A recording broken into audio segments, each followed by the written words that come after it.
Over the past 5 years, home builders in California have been racing to keep up, struggling to build houses quickly enough to match demand. Massive master-planned communities kept popping up across places like the Inland Empire, the Central Valley, and even the High Desert, and buyers were often lining up with offers before the paint on the walls had even dried. That part of the story is absolutely real, but there's a twist. In certain cities across California, entire rows of newly built homes are now sitting unsold, lingering on the market for months at a time. Builders are sweetening deals with bigger and bigger incentives, yet the model homes that once buzzed with activity now have nearly empty parking lots. So today, we're counting down 10 cities in California where brand new homes are just sitting there, waiting for buyers who aren't showing up. Lathrop is a relatively small city with a population of around 30,000, located in San Joaquin County along the busy Interstate 5 corridor, roughly 60 miles east of the San Francisco Bay Area. In recent years, this city has become the setting for one of California's most ambitious housing developments, an experiment that now appears to be quietly running out of buyers. Over the past decade, Lathrop's identity has largely revolved around River Islands, a massive master-planned community built across a network of islands within the San Joaquin Delta. The vision was highly appealing: brand new homes with waterfront access, modern schools, including a newly built charter high school, along with parks, walking trails, and even a scenic lake. On top of that, pricing was positioned as a more attainable alternative for commuters trying to escape the seven-figure mortgages common in places like Alameda or Santa Clara County. During the pandemic, that pitch landed perfectly. Remote workers rushed in, buying homes at a rapid pace, and investors quickly followed. Prices surged almost overnight as demand intensified. But the situation has since shifted, and the numbers are no longer working in the project's favor. As remote work policies tightened, many San Francisco Bay Area employers began requiring workers to return to the office multiple days a week. Suddenly, a commute from Lathrop to San Jose, especially one starting at 5 a.m., became far less appealing than buyers initially imagined. Now, builders within River Islands and nearby developments are facing a different reality. Completed homes are piling up without buyers. The prices that seemed reasonable 18 months ago are no longer attracting interest. To compensate, incentives have grown more aggressive. Builders are offering mortgage rate buydowns, covering closing costs, throwing in free upgrade packages, and even cutting prices by $20,000 to $50,000 on new homes, moves that have become increasingly common across the area. Model homes that once drew crowds and long weekend lines now feel almost deserted, often staffed by a single agent waiting for anyone to walk through the door. Entire cul-de-sacs are lined with completed homes, each driveway marked with a "for sale" sign. What makes it more striking is that the fundamentals haven't changed.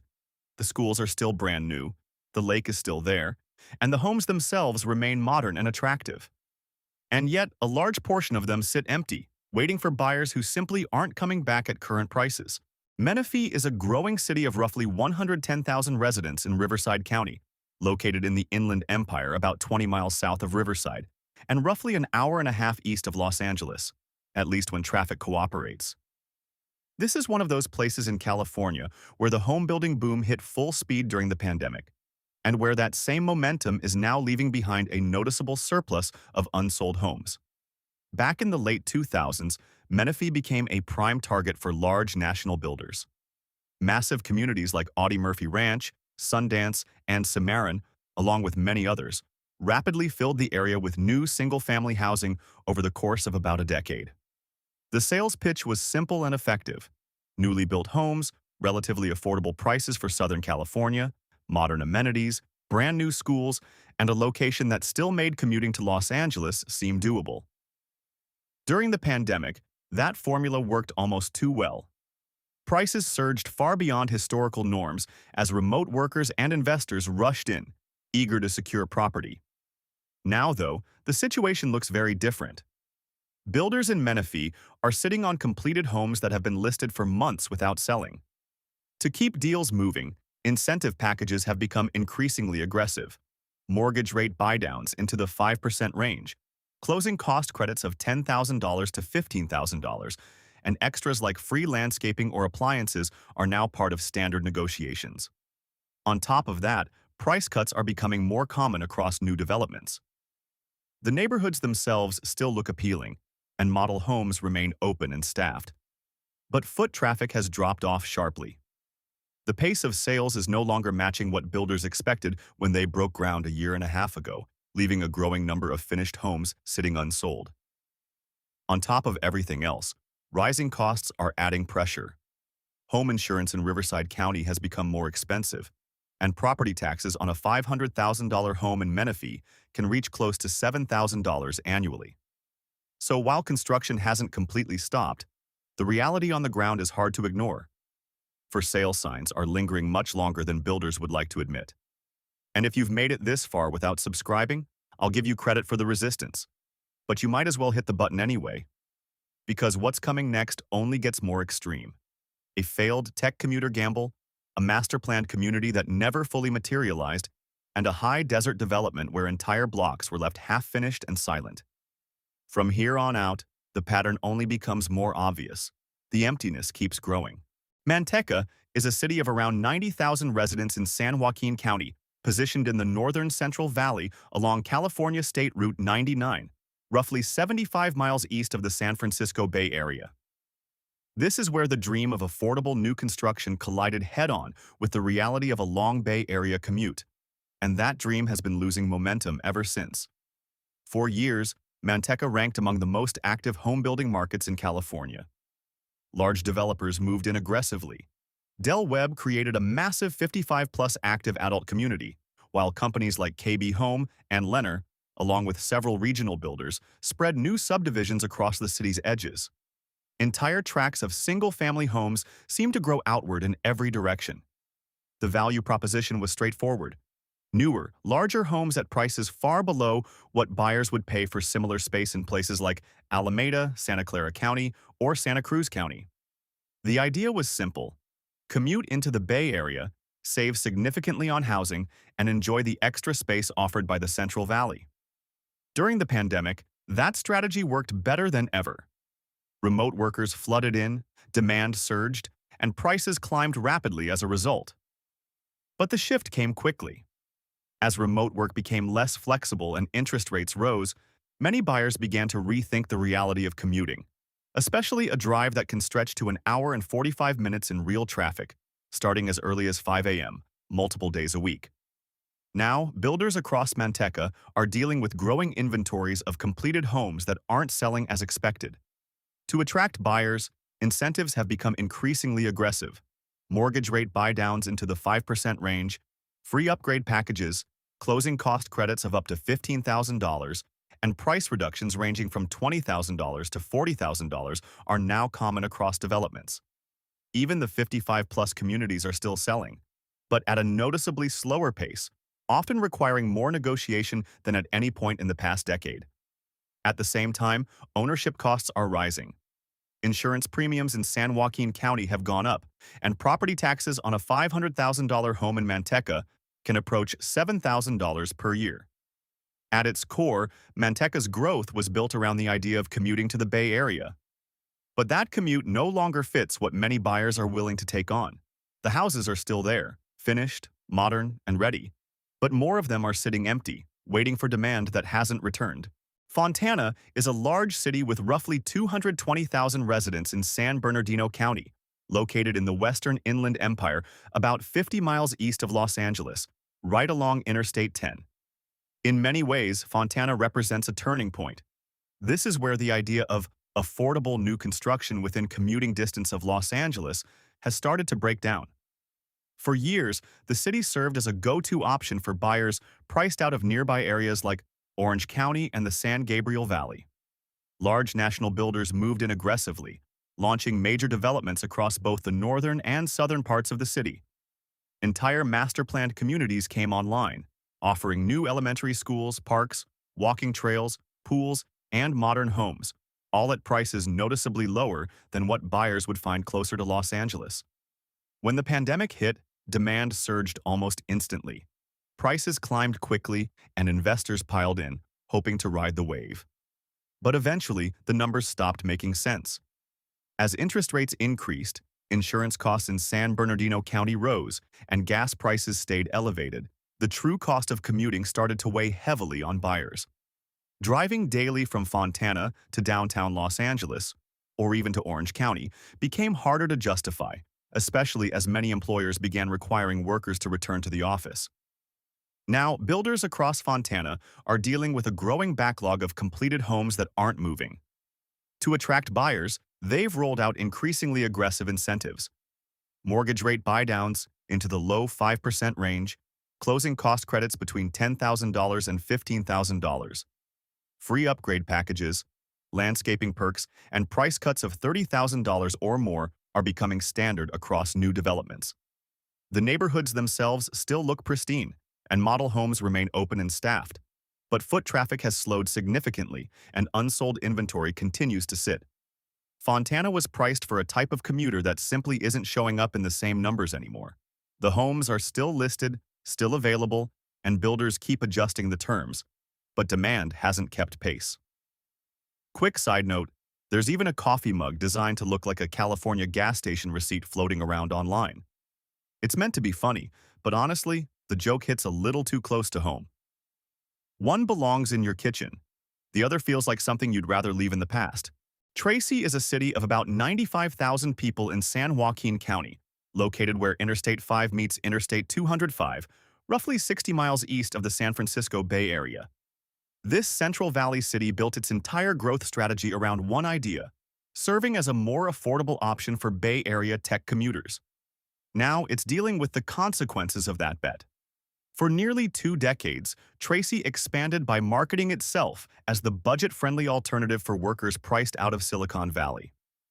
New subdivisions spread rapidly in every direction as national builders filled the area with master-planned communities designed for young families willing to trade a long commute, often around 90 minutes, for a brand new home.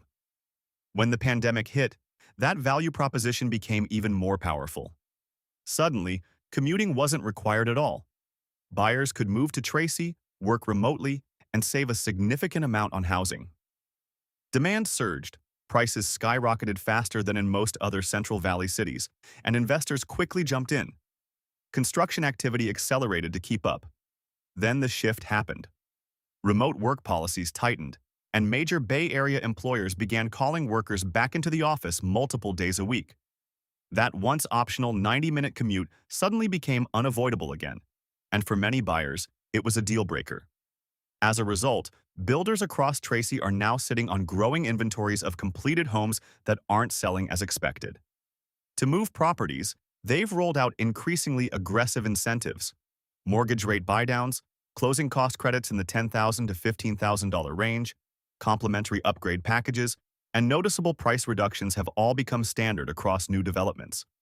On the surface, not much has changed. The schools are still new, the neighborhoods still look polished, and the homes remain attractive. But the demand that once supported peak pricing has largely disappeared. Meanwhile, ownership costs continue to climb. Insurance rates in San Joaquin County have increased, and property taxes on a $600,000 home in Tracy can approach $8,000 annually. At its core, Tracy's housing market was built around the assumption that buyers would tolerate a long commute to the Bay Area. But today, that assumption no longer holds true for many, and the growing number of unsold homes reflects that shift. Beaumont is a smaller city with around 55,000 residents in Riverside County, located in the Inland Empire, about 25 miles east of Riverside, near the San Gorgonio Pass. This is one of those places where the Inland Empire housing boom ran straight into a major obstacle: the rising cost of insurance in California, and the combination is now leaving behind a growing number of unsold homes. Over the past 15 years, Beaumont experienced a surge in new construction. Large master-planned communities like Sundance, Oak Valley, and Fairway Canyon helped transform big sections of the city, filling them with single-family homes at price points that once looked appealing for the region. The overall pitch followed a familiar formula: newly built houses, relatively attainable pricing, modern amenities, new schools, and highway access for commuters willing to drive west toward job centers. During the pandemic, demand surged here as well. Remote workers moved in, investors followed, and home prices climbed quickly. But now, multiple pressures are hitting at once. One of the biggest issues is wildfire risk in the hills surrounding Beaumont. which has pushed many insurance companies to either withdraw coverage or significantly raise premiums. As a result, some homeowners are being forced onto the California Fair Plan, a backup option that typically costs more while offering less comprehensive coverage. When buyers start adding everything up, mortgage payments, higher insurance costs, and HOA fees tied to newer communities, the true monthly expense often ends up far higher than the listing price initially suggests. Builders across Beaumont are now holding on to completed homes that aren't moving, even as incentives continue to grow. Mortgage rate buydowns, closing cost credits, free upgrades, and noticeable price cuts have all become standard tools to attract buyers. On top of that, property taxes in Riverside County, along with Mello-Roos assessments in newer developments, can add several $1,000s per year to the overall cost of ownership. So while the homes themselves are still attractive and the deals look better than ever on paper, the rising cost of insurance has quietly become a major barrier, one that's keeping a significant number of these newly built houses sitting unsold. 5 cities down, 5 more to go. And if you're still watching without subscribing, no judgment. I'm just tracking the data. The next group only gets more unusual, with developments that feel emptier, stranger, and in some cases almost abandoned. Mountain House is a planned community of about 25,000 residents in San Joaquin County, located along Interstate 5 between Tracy and Livermore. What makes Mountain House stand out is that it isn't just another city on this list. It's a carefully designed community built entirely from the ground up, and that long-term plan has effectively been paused midway through. Originally established in 1994, Mountain House was one of the first fully master-planned communities approved in California since the 1970s. The vision was ambitious: roughly 16,000 homes, a full commercial district, multiple schools, parks, a central town square, and all the supporting infrastructure rolled out in phases over several decades. For a long time, that vision stayed on track. Homes continued to sell, new phases kept opening, and the community expanded steadily as buyers from the San Francisco Bay Area looked for more affordable, newly built housing options in the Central Valley. During the pandemic, demand accelerated dramatically. Builders pushed forward with new phases at a faster pace, trying to capture the surge of remote workers moving out of the Bay Area. But that momentum didn't last. As remote work policies tightened among Bay Area employers, the core group of commuters that supported Mountain House began to shrink. At the same time, interest rates increased, and insurance costs across San Joaquin County also moved higher. The timing couldn't have been worse for the newest phases, many of which broke ground when prices were at their peak and borrowing costs were low. By the time those homes were ready for sale, buyer demand had already cooled. Now, builders across different sections of Mountain House are holding on to completed homes that aren't selling as expected. To move inventory, they've introduced aggressive incentives, including mortgage rate buydowns, closing cost credits, complimentary upgrades, and price reductions ranging from $20,000 to $50,000. The broader plan for the community hasn't been abandoned. Schools are still under construction, and the commercial center continues to take shape. But a noticeable portion of the residential inventory remains unsold, and the original timeline for the project has slowed significantly compared to what anyone anticipated just 5 years ago. Eastvale is a city of about 75,000 people in Riverside County, positioned in the Western Inland Empire right along the border with San Bernardino County. It's also one of the more recently incorporated cities in California, officially becoming a city in 2010, which means that much of what exists there today is relatively new construction, built within roughly the last 2 decades. Eastvale essentially transformed from former dairyland into a dense network of master-planned communities throughout the 2000s. Major national builders like D.R. Horton, Lennar, KB Home, and Richmond American Homes developed large sections of the city, bringing in new housing tracts alongside freshly built schools, parks, and commercial areas. The original pitch was aimed squarely at commuters from places like Orange County and the broader Los Angeles region, buyers looking for more affordable, brand-new homes with relatively straightforward access via Interstate 15 and the State Route 60. During the pandemic, that demand expanded rapidly. Remote workers entered the market, investors followed, and prices climbed quickly as builders accelerated new phases to keep up. Now, however, the newest sections are the ones sitting still. Builders across Eastvale are holding completed homes in recently finished developments that are not moving at the expected pace.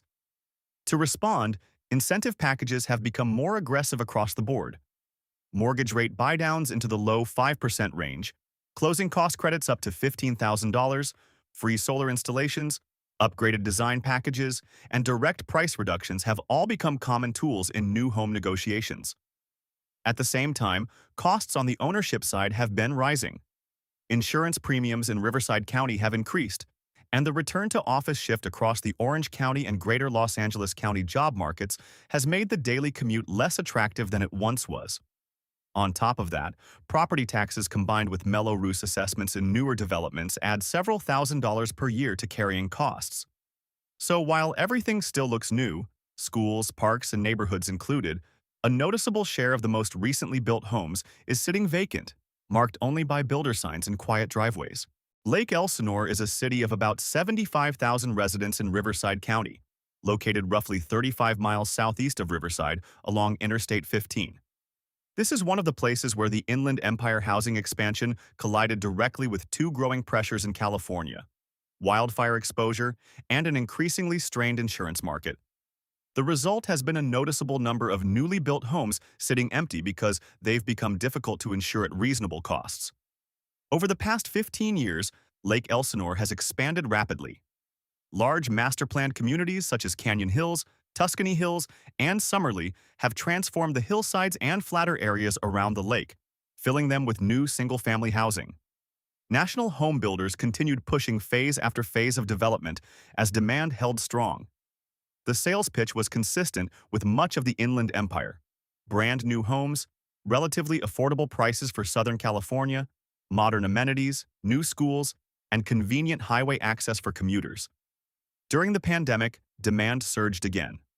Prices rose quickly, investors entered the market, and remote workers were drawn in by the scenic hillside locations and lake views. But then the market shifted in a very different way. Lake Elsinore sits in a hillside wildfire-prone corridor, and the surrounding vegetation has increasingly been classified as high risk by insurers across California. As a result, major insurance carriers either pulled back coverage or raised premiums sharply. Many homeowners were pushed into the California Fair Plan, which typically costs more while offering more limited protection. For buyers, the reality becomes clear only after doing the full math.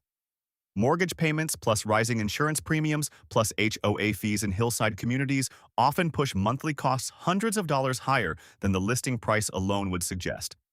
Today, builders in Lake Elsinore are left holding completed homes across multiple developments that are not selling as expected. Incentives have become more aggressive over time, including mortgage rate buydowns, closing cost credits, free upgrade packages, and direct price reductions. The neighborhoods themselves still look appealing. The lake remains, the views are still there, and the homes are well built. But rising insurance costs have quietly become one of the main reasons a significant share of these completed homes are sitting vacant. Victorville and Apple Valley are two neighboring high desert communities in San Bernardino County, located along Interstate 15 about 90 miles northeast of Los Angeles, just beyond the Cajun Pass. This corridor represents the peak of the California new home speculation wave, and today, it's also where the most visibly empty housing inventory in the state can be found. During the pandemic, the high desert turned into a magnet for buyers and investors. Large builders such as D.R. Horton, KB Home, Lennar, and Richmond American Homes aggressively expanded into the region, releasing thousands of new lots at prices that looked extremely cheap compared to almost anywhere within commuting distance of Los Angeles. The pitch was straightforward but bold. Brand new homes in the $200,000 to low $300,000 range, new schools, expanding commercial areas, and the possibility of commuting into the Los Angeles job market by crossing the pass, often leaving before dawn to make it work. That message attracted a mix of buyers at once: out-of-area investors, flippers, and families relocating in search of affordability. Builders responded by accelerating new phases, and prices surged quickly as demand intensified. But eventually, the demand that was expected to absorb all that new supply never fully arrived. As remote work policies tightened, interest rates climbed, and insurance costs increased across San Bernardino County due to wildfire risk in surrounding desert areas, The equation changed dramatically. What once looked like a feasible commute down the Cajon Pass turned into a long, exhausting drive that could stretch to 3 or 4 hours round trip during heavy traffic, conditions that became increasingly common rather than occasional. Now, builders across Victorville and Apple Valley are sitting on large amounts of completed but unsold inventory spread across dozens of subdivisions. To move homes, incentives have reached levels that would have been hard to imagine just a few years ago. Mortgage rate buydowns into the low 5% range, closing cost credits of $20,000 or more. Free solar systems, upgrade packages, and direct price cuts of $40,000 to $60,000 are now widely used. Entire streets of newly finished homes sit empty, marked only by lockboxes and builder signage. From the outside, many neighborhoods look fully complete and ready for move-in, yet inside they remain largely unoccupied. In the end, the Victorville-Apple Valley market was designed for a level of buyer demand that simply didn't materialize at the scale builders expected. The homes are still there, finished and waiting, but the buyers never showed up in enough numbers. And across all 10 cities, the pattern repeats. Demand was pulled forward during the pandemic. Builders responded with massive supply, and then conditions shifted. Remote work tightened, rates rose, insurance costs climbed, commutes returned, and completed homes started to sit. For buyers with strong financial positions, the balance of power has quietly shifted in their favor on new construction deals. For existing homeowners, nearby builder incentives may already be influencing resale dynamics, even if it's not widely discussed yet. And for anyone considering a new build in California, the real question isn't just the listing price, it's what builders are now willing to do to actually move inventory.